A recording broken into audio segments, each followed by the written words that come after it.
Kabar mengejutkan datang dari Pedok MotoGP. Petronas mundur.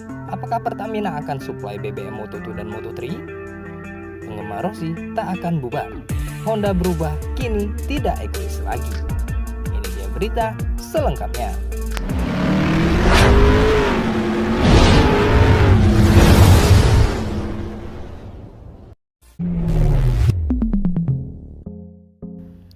Petronas resmi mundur sebagai sponsor tim SRT.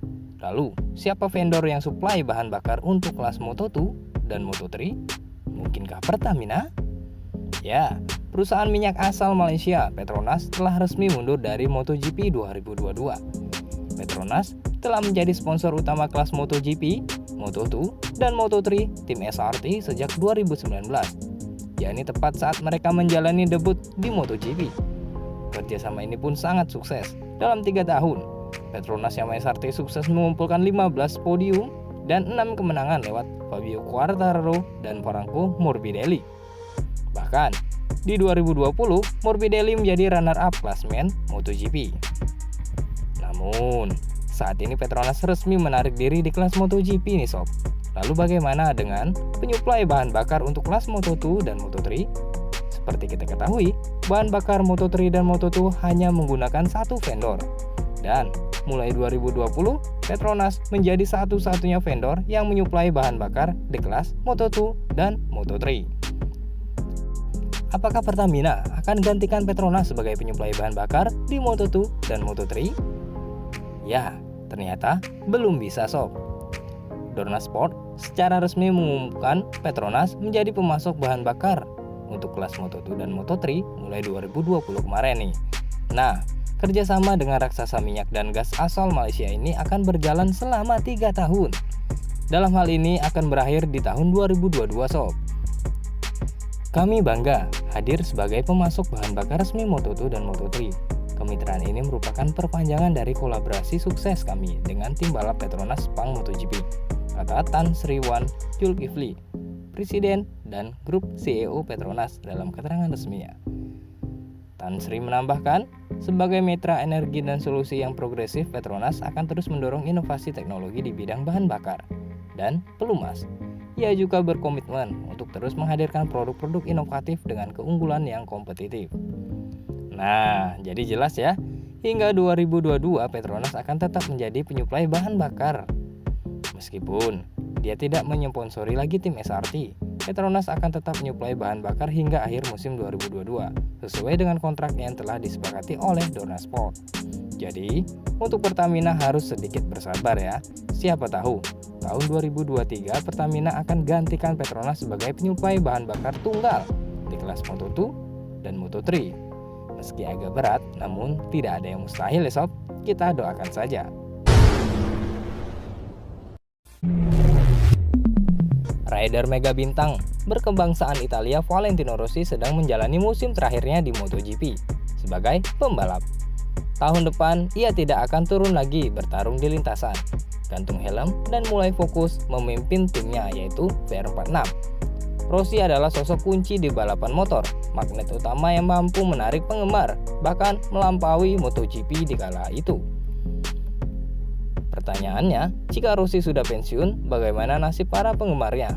Ataukah akan bubar atau tetap eksis? Nah, Flavio Fratesi adalah orang yang bertanggung jawab atas fans klub Valentino Rossi, yang memastikan bahwa tidak akan bubar dan akan selalu setia mengikuti Valentino Rossi, meski tidak lagi ada di MotoGP. Saya agak sedih, tapi itu normal, komentar Fratesi. Berbicara sebagai juru bicara semua fans Italia. Sebagaimana dikabarkan dari Motosan, pensiun dari balap adalah bagian dari kehidupan seorang rider. Oke, untungnya dia baik-baik saja dan dia juga manusia. Jadi suatu hari dia harus keluar dan memutuskan untuk melakukannya sekarang. Petualangan berlanjut karena fans klub juga akan mengikutinya dengan balapan mobil.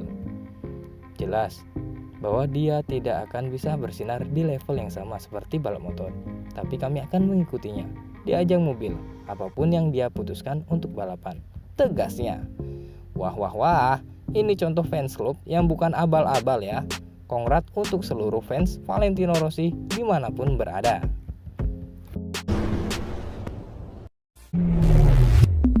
Sejak spesifikasi RC213V yang diistimewakan untuk Marquez ternyata memang strategi yang tidak bijaksana untuk sebagian besar pembalap Honda yang lain.